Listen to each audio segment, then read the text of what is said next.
Bom, pessoal, então vamos para a última aula, cinética do complexo do ombro, né? A aula 7. Então, o que é a cinética? Então, quando nós falamos da cinemática, nós estamos falando do movimento sem ações musculares. Nós estamos falando apenas da articulação ou do movimento em si. Quando nós falamos agora da cinética, agora envolve músculos, tá? Agora nós temos ações. Então, agora é uma parte bem interessante, porque na outra parte a gente precisava entender, mas a gente influenciava pouco nas questões passivas. Agora nós vamos precisar atuar bastante nessas questões ativas. Bom, então eu preciso relembrar para vocês que na osteocinemática o ombro ele exerce, agora sim, falando do complexo do ombro, ele exerce várias amplitudes de movimento. Por exemplo, no plano sagital eu tenho a flexão, a gente vai abordar sobre isso. Então, a grande função é levar a mão a 16.000 posições. E na osteocinemática do ombro, precisa deixar claro para vocês que não é da glenohumeral, é do complexo do ombro. Então, por exemplo, a flexão do complexo do ombro é 170. A flexão da glenohumeral é aproximadamente 110, 120. A extensão do complexo do ombro, que inclui as 4 articulações, ela é 60 graus. A da glenohumeral é 30. A adução em torno de 30 graus, a abdução em torno de 180, essa abdução da glenohumeral ela é 90, a rotação medial e a rotação lateral oscila em torno de 80 a 90 graus, ok? Na flexão, nós temos aí a glenohumeral de 90, o complexo inteiro 180. Essa flexão ela é feita sobre um eixo lateral, plano sagital, envolvendo aí todos os músculos que a gente citou para vocês, principalmente os músculos da elevação, que nós falaremos mais à frente. Bom, na extensão, eu tenho aí entre 50 e 60 do complexo. Se eu for falar só da glenohumeral, eu vou falar aí em torno de 20 a 30 graus de extensão. Também eu vou falar dos músculos que fazem o abaixamento, que são os músculos extensores do osso do húmero. E na abdução, que é extremamente importante a gente saber que a glenohumeral ela vai até aproximadamente 90, 100 graus, e o complexo do ombro vai até 180. A gente, para falar da abdução, então a abdução, os músculos de abdução e de flexão são basicamente os mesmos, e os músculos de adução e extensão também são muito próximos, ok? Então, para adução, talvez muitos não saibam, mas isso é um movimento de adução do húmero. Isso é interessante porque quando tu observa, por exemplo, essa figura é um movimento de abdução do húmero. A gente não enxerga isso, a gente enxerga a abdução só aqui, ó. Bom, a abdução também, a glenohumeral, ela é limitada. E os músculos aí da adução coincidem muito com os músculos da extensão. Os músculos da rotação lateral. Então, a gente percebe que o tronco atrapalha bastante a rotação medial, mas se eu colocar o ombro atrás, a mão atrás do ombro, eu tenho uma amplitude grande, tanto que é importante que a pessoa alcance isso. Então, a gente vai discutir. Eu gostaria que vocês observassem e memorizassem essas posições, porque saber das amplitudes de movimento é fundamental para saber até onde você pode ir durante a execução do exercício. E aqui nós temos uma demonstração na academia de rotações mediais. Se tem algo que nós vamos estudar dentro do módulo presencial, são essas rotações, tá? Bom, a adução horizontal. Às vezes as pessoas não associam muito a esse movimento de supino, embora ele é limitado pela barra, ela pura, ela seria aproximadamente com halteres. Então, essa adução horizontal, se eu levar ela do plano frontal, eu tenho 140 graus, mas se eu pegar do plano perpendicular, eu tenho aí um ângulo menor. Então, aqui eu já consigo ter uma adução horizontal mais pura. A abdução horizontal também, a gente vai discutir cada uma delas. Isso. principalmente no curso presencial, porque aqui a gente vai falar de retração da escápula, porque observando, vocês precisam entender isso, tá? Quando eu falo do movimento, você vai ter que associar músculos que atuam na escápula, músculos que atuam na clavícula, músculos que atuam na glenoide, músculos que atuam no tórax. Então, a gente desmembrou cada um segmento e agora nós estamos juntando isso num bloco só. Bom, a abdução horizontal. Aqui, exercícios de elevação do braço. E tem que ficar bem claro para vocês. Nós falamos lá no primeiro exercício, e isso é um paradigma que eu gostaria que ficasse claro nessa aula, tá? Você fez lá movimentos de flexão e abdução, não foi? Movimentos de flexão e abdução. E eu digo para vocês, e eu disse para vocês que os músculos são praticamente os mesmos, pois a adução, abdução, flexão e extensão segue plano anatômico. Agora, você treina no plano anatômico ou você treina no plano funcional? Essa é uma pergunta. Vou deixar isso para vocês, tá? Bom, a segunda questão é, se não é no plano anatômico e sim aonde gera função, e eu estou pensando aí na articulação glenohumeral, a gente descobriu lá atrás que a glenohumeral ela está posicionada 35 graus para frente, então eu preciso fazer não a flexão, nem a abdução, porque isso sobrecarrega a minha articulação e todas as estruturas. Mas o ideal, de uma forma funcional, é o plano de elevação do braço. Então, eu não chamo nem de abdução, nem de flexão, eu chamo de elevação. Ou seja, lembra que eu falei para vocês, os movimentos que o Capante colocava, a literatura traz isso de forma muito vasta. É um intermediário entre a flexão e a abdução. E aí, os músculos da elevação são os que realmente importam. Bom, então a gente vai discutir um pouquinho sobre essa musculatura da elevação e sabendo que para fazer elevação você vai precisar fazer aquele joguinho de forças. Então, o que vai fazer o teu braço elevar, não é? O que vai fazer o teu braço elevar é aquelas duas forças pares que você aprendeu. É o deltoide somado aos manguitos rotadores, que vão somar a articulação glenohumeral, e também os músculos que vão rodar a escápula. Então, que é o músculo do trapézio superior, trapézio médio, trapézio inferior e serrátil anterior. Então, isso sim vai elevar, são músculos de potência para elevar o meu braço. Isso eu preciso saber. Então, a articulação vai gerar aqui. Então, quando eu faço um movimento de elevação do braço, eu estou pensando naquilo que você já sabe. Porque se eu chegasse para ti agora e dissesse, ó, vem cá, essa musculatura aqui qual é? Você ia ficar na dúvida. Agora você não tem mais dúvida, pois os músculos já estão claros aqui. Bom, então se você observar todos esses exercícios, eles devem ser feitos em elevação. Tá vendo? Claro que no curso presencial a gente vai discutir muito, tipo, esse exercício aqui, ele não é que não é para não fazer, mas numa fase crítica do ombro, ele não é recomendado. Esse aqui tem uma posição específica para ser feito para determinadas situações da articulação do ombro. Esse aqui também, existem posicionamentos adequados, existem condições específicas. Então, tudo isso é muito importante que a gente saiba. Eu quero que fique claro duas coisas. Uma, não é que não é para fazer.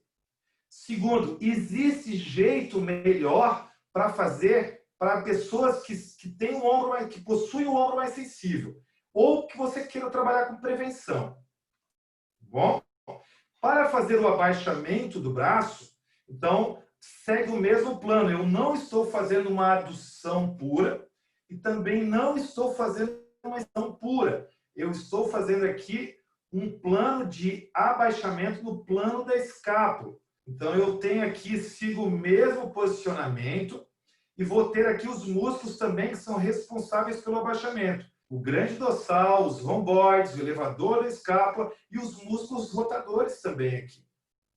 Bom, então, para que eu possa entender a atuação dessa musculatura, eu preciso entender, a gente já falou um pouquinho da osteocinemática, como funciona o ritmo dessa escápula. Então, quando a gente falou lá atrás, eu falei para vocês, a escápula de cinese, alteração na escápula, alteração do movimento, isso fica meio confuso. Que alteração é essa, cara pálida? A alteração é a seguinte: agora nós vamos apresentar um ritmo escapulomeral estudado lá desde o início do século passado, que corresponde a um padrão aproximado, a um movimento aproximado do ideal. Mas não quer dizer que aconteça exatamente assim para todas as pessoas. A gente tem uma ideia, porque no corpo humano as coisas não são exatas, não é uma matemática.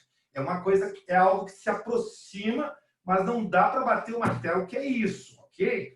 Então, o ritmo escapulomeral é como essa escápula ela se organiza, ela se orienta, ou como ela segue passo a passo para a elevação do braço. Pois se em determinada amplitude de movimento eu perco o movimento, ela perde, ela cede, ela se altera, eu posso ter uma interrupção no ritmo. Isso pode gerar lesão. Então, quando eu olho um arremessador, esse cara tem um ritmo espetacular. A gente vai falar dos probleminhas também no curso presencial. Então, o que é o ritmo escapulomeral? A gente precisa, classicamente, o movimento mais complexo do corpo é a elevação do braço, porque é na elevação do braço que o húmero dá pau. Tanto é que tu chega no ortopedista hoje, ele pede para não levantar o braço.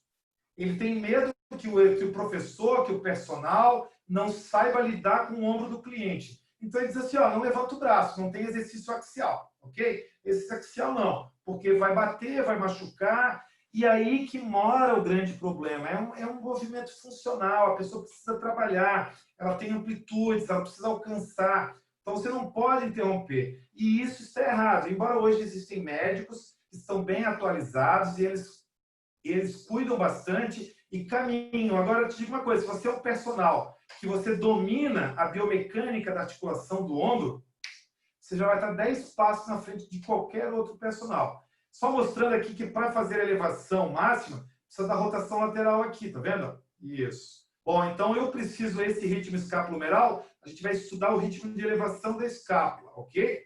Então eu já falei para vocês que existe um centro imaginário, onde ela roda mais ou menos dentro desse eixo de rotação abstrato aqui. A gente vai estudar um pouquinho sobre isso. Então, o que a ciência mostra para a gente? Que determinada em cada ângulo de movimento, a glândula humeral e a escápula possuem um posicionamento. Ela está mais ou menos dentro daquela região em determinados ângulos de movimento. Então, aqui, se você for cruamente falando apenas da escápula e da glenoide, eu falei para você, quando você faz a rotação externa, você tem 120 graus, não tem? Se você não mexer a escápula, você tem 120 graus. Quando você acrescenta os 60 graus da escápula em rotação lateral, você vai perceber que você chega a 180. Isso é importante você entender isso. Porque se tu não tiver 60 de amplitude de escápula, você não vai chegar a 180. A mesma coisa acontece se você tiver uma restrição das estruturas. Por isso que é importante entender todos os elementos que fazem parte desse movimento. Então, qual é a importância funcional desse ritmo escapulomeral, né? A gente percebeu aqui que a escápula, que a glândula humeral tem aproximadamente 120 graus, a cromio-clavicular, ela gera 30 graus, a externo-clavicular mais 30, 30 da externo com 30 da crômio, vai dar os 60 de movimento da escápula. Então, a escápula é totalmente dependente da clavícula. E esses 60 da escápula somado aos 120 da glândula humeral vai chegar aos 180. Bom? Então, por que eu preciso saber disso? Porque eu preciso botar a glenoide para cima.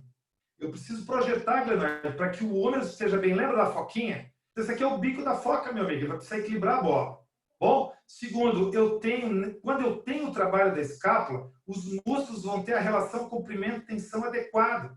E outro, eu mantenho o espaço subacromial adequado. Olha como é importante. Bom, então, para o ritmo escapulomeral, eu preciso saber de alguns detalhes importantes, que essa externo-clavicular ela vai trabalhar em elevação e rotação em torno de 25 a 30 graus, que a cromio-clavicular também vai trabalhar em torno de 30 a 35 graus, e que precisa haver uma rotação lateral aproximadamente em 45 graus para eu alcançar os 120 da glenomeral. Então, se eu somo o que a clavícula dispõe para minha escápula, daria 160. Mais os 45 de rotação aqui, que saiu do 90, chegou a 120, eu aí vou ter com certeza absoluta 180 graus. Ok? Lembrando que, para que tudo isso aconteça, a minha escápula vai precisar estar levemente inclinada posteriormente, aproximadamente 20 graus, e com uma leve retração, aproximadamente 10 graus. Agora você vai estar entendendo a importância daquele conhecimento básico anterior. Bom, aqui, com detalhes, a gente vai bem calmamente estudando esse ritmo, ok?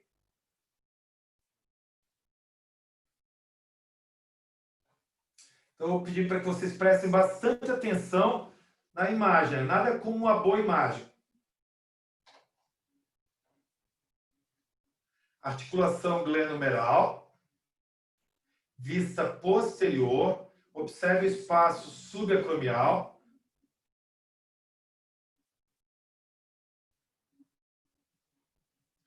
Bom, o objetivo agora é observar a clavícula, que é o osso importantíssimo para a elevação. A escápula, que encarregada pelo acrômio ali, que vai fazer toda a movimentação. O húmero, que se destaca com a articulação glenomeral. E agora eu vou ter o movimento da escápula. O movimento de abdução poderia ser flexão. Olha como ela roda externamente, como a escápula ela faz uma protração, uma abertura da acrômio clavicular e retorna.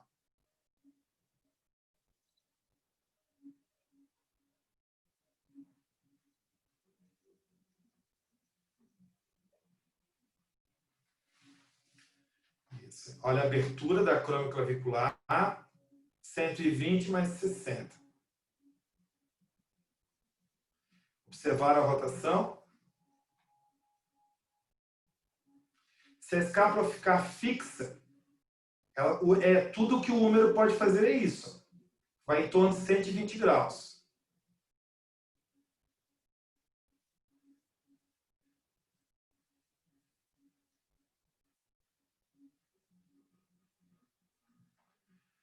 Observa que eu preciso fazer a rotação lateral para diminuir esse impacto.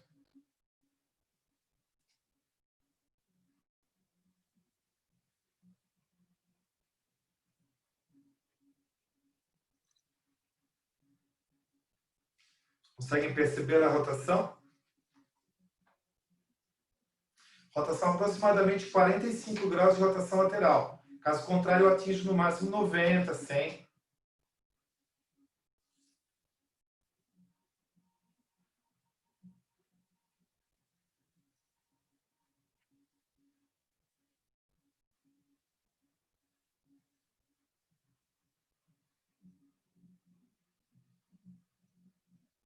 Com a rotação em dia, eu consigo fazer a elevação. Ó, aí eu trabalho apenas da clavícula, 25 graus a 30 graus. Seria tudo que poderia somar, seria 145 graus de elevação se eu não tivesse a rotação superior.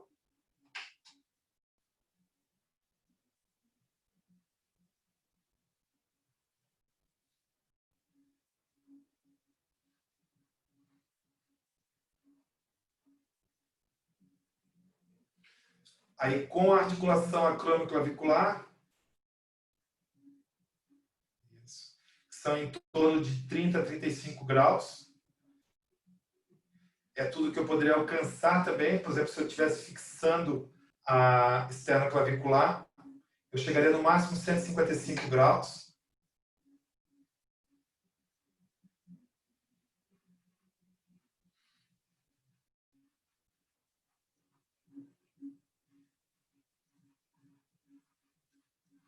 E a protração que é necessária. Então, notem que existe uma abertura desse ângulo aqui, ó, entre a escápula. Lembra que a gente falou? Que é aproximadamente 10 de rotação. Ok? Então, essa abertura ela é fundamental para poder levar o braço acima da cabeça.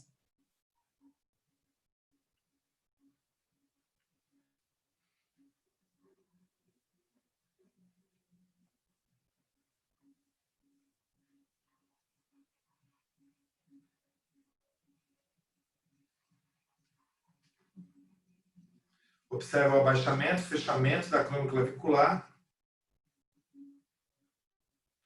30 graus. Notem que eu não tenho movimento da escápula. E observem o alinhamento. Agora, passando do 30, já tem uma movimentação da escápula. A 90, eu tenho 70 de glenomeral e 20 da escápula. Está quase 3:1 aí.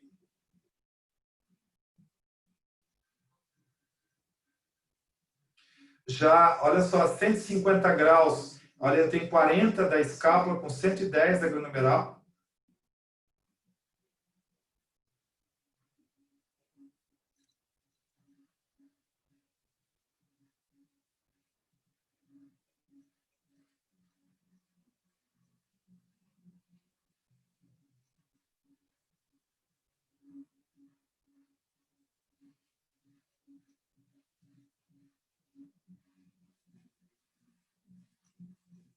Estão vendo o movimento perfeito, tá? Não quer dizer que todas as pessoas executem da mesma forma.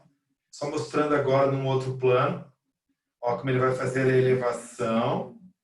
Note que ele faz a rotação, a abertura da crônioclavicular, a elevação e a rotação posterior da esternoclavicular, a protração da escápula e a inclinação posterior da escápula.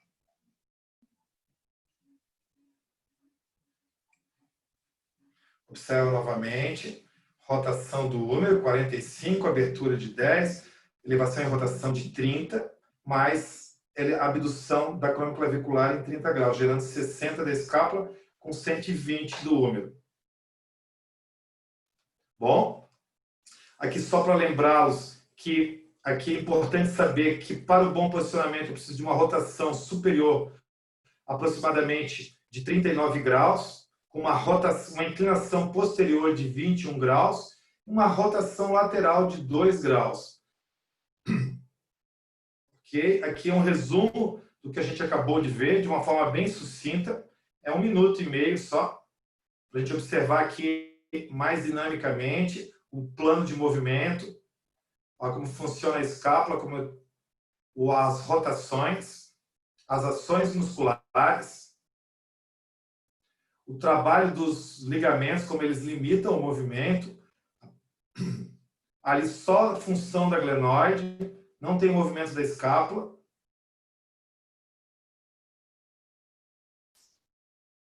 Bom, ligamento coracomeral, os ângulos de movimento, 120, repetindo rotação de 45. Isso.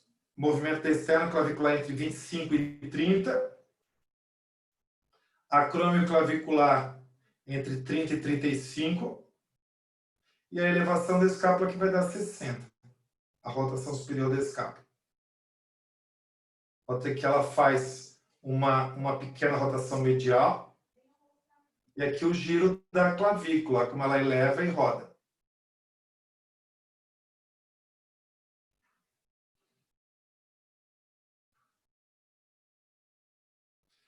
Isso. Boa. Então é importante que a gente saiba também que para o Capandi, para muitos autores, a escápula e a glenoide são 90 mais 60 da escápula, isso gera 150, e os últimos 30 graus é feito pela coluna torácica e pela coluna lombar. Eu vou dessa tese que a torácica e a coluna também fazem muita diferença no movimento da escápula, então eu sou em torno de 100, 110 da glenoide, com os 40 a 60 da escápula, e aí utilizando a coluna vertebral para essa amplitude de movimento. Bom, pessoal, nossa, passei 40 minutos do programado.